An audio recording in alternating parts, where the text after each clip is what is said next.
Hello guys, welcome to my channel. Today we are going to see how to enable two finger tap for right clicking on a laptop on your Windows 10 or Windows 11 computer.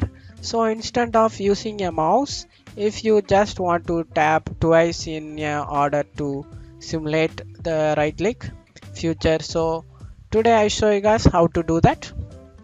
Go to search menu and type settings. Open it guys.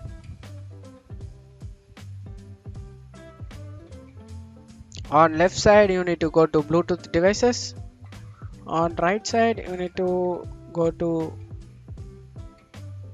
locate touchpad guys. On right side you need to locate touchpad.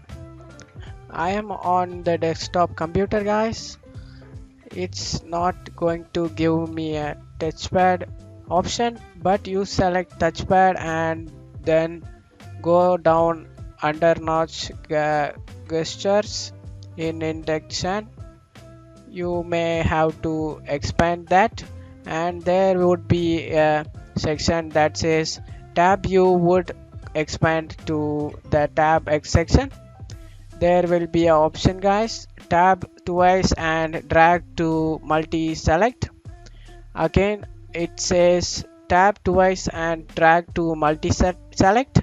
You just need to make sure that is check mark over there. That's it guys for today's video. That's it guys for today's video. I hope this tutorial definitely helpful guys. Give me a like and subscribe. Thank you.